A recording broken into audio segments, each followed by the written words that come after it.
Here is another vertical projectile motion question, and this one is from the Eastern Cape, September 2022 DBE examination.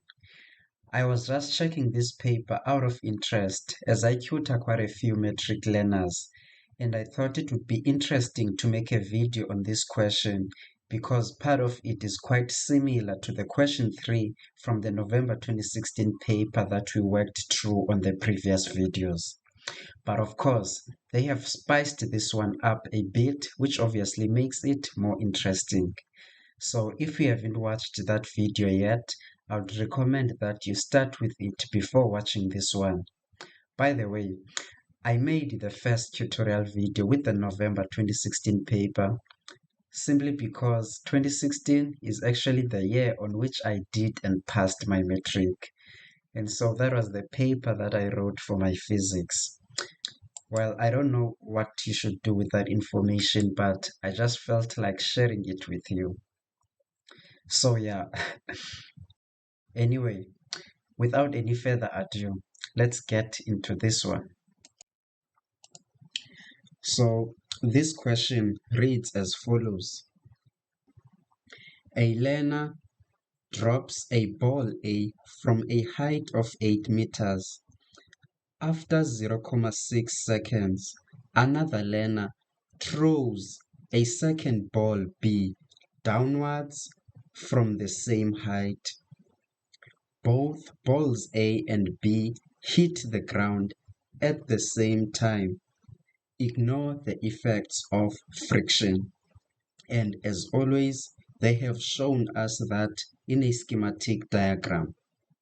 You may have obviously noticed that as I was reading through the question, I was underlining some key words.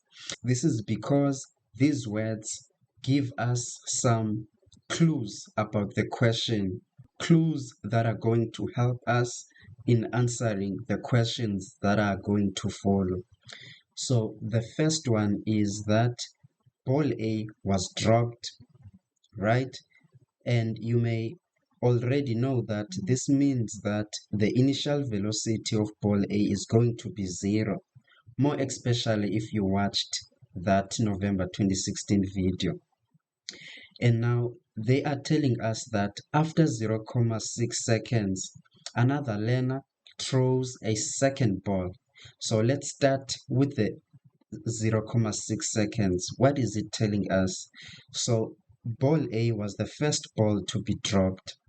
So this means that if, for example, you were using a stopwatch to record this time, at the instant the learner was dropping ball A, you started the stopwatch.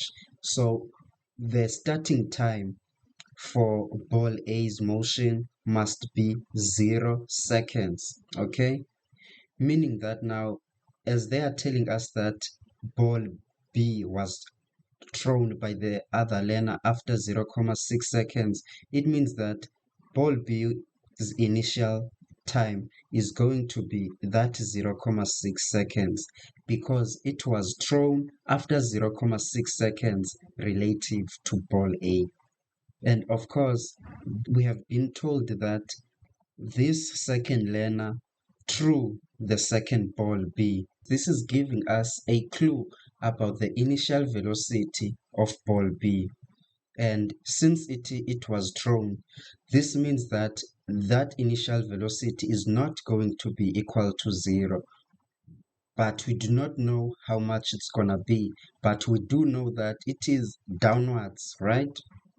And downwards also from the same height as ball A, meaning that both ball A and ball B, as they are moving to the ground, when they reach the ground, they will have a displacement or a change in position which is equal to 8 meters. And now another important information here is that both of these balls hit the ground at the same time.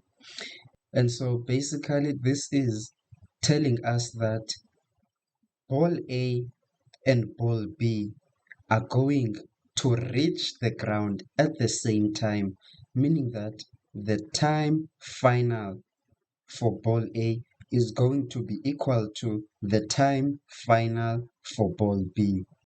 Okay, and of course they have told us to ignore the effects of friction, which means that these balls are going to undergo a free fall, meaning that it's only the gravitational force that will be influencing their motion, meaning that they will have an acceleration g, which we know that is equal to 9.8 meters per second squared, and it is always downwards towards the ground.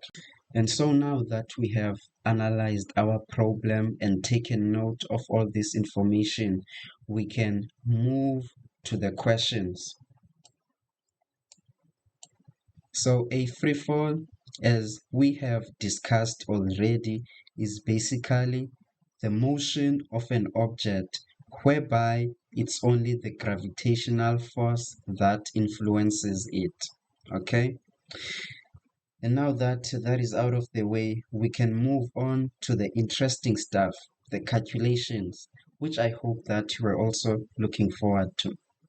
And so 3.2 says that calculate the speed at which ball A hits the ground. And that's the first part of 3.2. So when ball A reaches the ground, what is the magnitude of its velocity going to be, right? So they are basically asking us to find the magnitude of the final velocity of ball A. And now you will actually notice that the scenario for ball A is exactly the same as that for the projectile in the November 2016 paper. And also, in fact, the first question that was asked in that paper was the same as this one that we are about to answer here. So if we have watched that video already, I'm sure that this is easy peasy for you. And basically, in order to answer this question, what we need to do, or what we are going to do, is we are going to consult our formula sheet and go to the equations of motion. And you can go over all these equations here, but you will actually find that this one is our best option, because what we want is the final velocity or its magnitude, right? We do have the initial velocity and we do have the change in position for ball A, and obviously the acceleration is just g, and therefore we can use this formula to solve the first question, right? And we are exactly going to do that. So for 3.2.1, as always, the first thing that you need to do before you begin with your calculation is to indicate your positive direction. And so this is vertical motion, so we need to choose between upward and downward. And it's up to you which one you choose as your positive direction. I'm going to take downward as my positive direction, okay? And I just think this makes it more simpler since our projectiles are only moving downward anyway. And so after indicating your direction, you can now write down the formula that you are going to use. And our formula is Vf squared is equal to Vi squared plus 2g delta y, okay? And we just want the final velocity. So if you like, even before you substitute the quantities, you can basically just take the square root of both sides. So the final velocity is then going to be equal to the square root of Vi squared plus 2g delta y.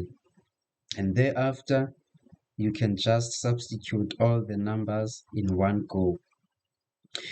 And then we know that our initial velocity for ball A is of course just 0. So we can just scratch that one out.